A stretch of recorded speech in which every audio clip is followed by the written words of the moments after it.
आपके नेता की वजह से संजीव ये सारा कानून सरकार को लाना पड़ रहा है, जेल से सरकार चला रहे थे, बताइए। देखिए, मैं बिल्कुल अभी सबको सुन रहा था, लेकिन एक बात बताइए, जेल भेजने वाली एजेंसी के बारे में उसी सुप्रीम कोर्ट ने किस तरह की तीखी टिप्पणी की। और सुप्रीम कोर्ट ने ना केवल इन्वेस्टिगेटिंग एजेंसी को बल्कि लोअर कोर्ट को भी कहा कि हमारी ही कोर्ट अब ये भूल गई है कि बेल रूल है और जेल एक्सेप्शन है। अब इससे खतरनाक बात और क्या हो सकती है। तो एक बात बताइए, अरविंद केजरीवाल शुरू में ही कह दिए थे, जेल जाते वक्त ही कहा था उन्होंने कहा था कि अभी पहले इन्होंने भाई हेमंत सोरेन को जेल भेजा, लगा ये ठीक है जी इस्तीफा दे देंगे, फिर अरविंद केजरीवाल की बारी, धीरे धीरे एक एक कर सारे सीएम को जेल भेजेंगे और फिर सरकार गिरा देंगे। कोशिश तो इनकी थी। भाई अरविंद केजरीवाल को कुर्सी से प्यार होता, जेल से आने के बाद छोड़ते नहीं, जेल से आने के बाद छोड़ दिया, लेकिन इनके मंसूबे को कामयाब नहीं होने दिया। अब एक बात बताइए, अब एक कानून लेकर के आ रहे हैं और ये कानून ऑपोजिशन के और सैबोटेज करने का, अस्थिर करने की एक आपकी चालाक कोशिश है। ना केवल ऑपोजिशन की बल्कि अपने भी जो आपके पार्टनर है, कल को नीतीश जी अगर खिलाफ हो गए, कल को अगर चंद्रबाबू खिलाफ हो गए, तो आप फिर उनको भी इस तरह के कानून में फंसा करके आप उनको ब्लैकमेल करेंगे।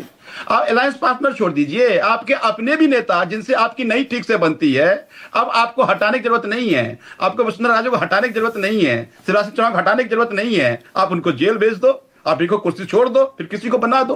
प्रधानमंत्री सार्वभौमिक नेता बनना चाहते हैं अपने पार्टी के खिलाफ भी, और अभी एलजेपी के प्रवक्ता कह रहे थे ना, कल को मान लीजिए आप सरकार में आ गए बिहार में और आपने अगर कुछ ऐसी बात कह दी जो बीजेपी को सूट नहीं कर रहा है, तो फिर आपके बात पलट जाएंगे जो आप कह रहे हैं आप।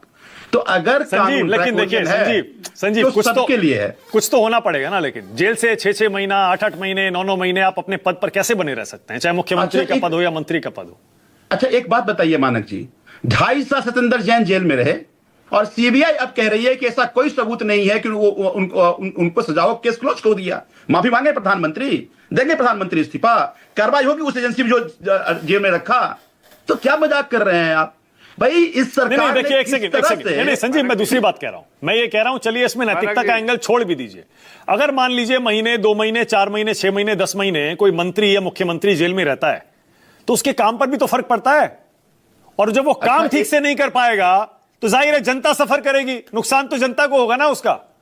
तो सरकार अगर सरकार ड्रैकोनियन हो जाए, अगर सरकार गैर संवैधानिक काम करने लगे, तो फिर सबकी जिम्मेदारी है कि हम उसके खिलाफ बगावत करें। एक बात बताइए, जूरिस्प्रूडेंस ऑफ लॉ की बात हो रही थी, एक बात बताइए, आप चाहे प्रेसिडेंट हो चाहे गवर्नर हो, वो काउंसिल ऑफ मिनिस्टर के एड एंड एडवाइस को मानने के लिए बाध्य हैं, और आप कह रहे हैं कि नहीं अब एग्जीक्यूटिव ही तय करेगा, कोर्ट की जरूरत ही नहीं है।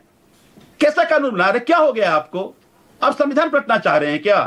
पूरे ये जो सेपरेशन ऑफ पावर के प्रिंसिपल्स को पलटना चाहते हैं कि क्या कानून बना रहे हैं? कौन आपको एडवाइस दे रहा है? किस तरह के लोग हैं ये, मुझे तो समझ में नहीं आता। तो कम से कम इस कॉन्स्टिट्यूशन का देखिए, डेमोक्रेसी लोकलाज से भी चलता है।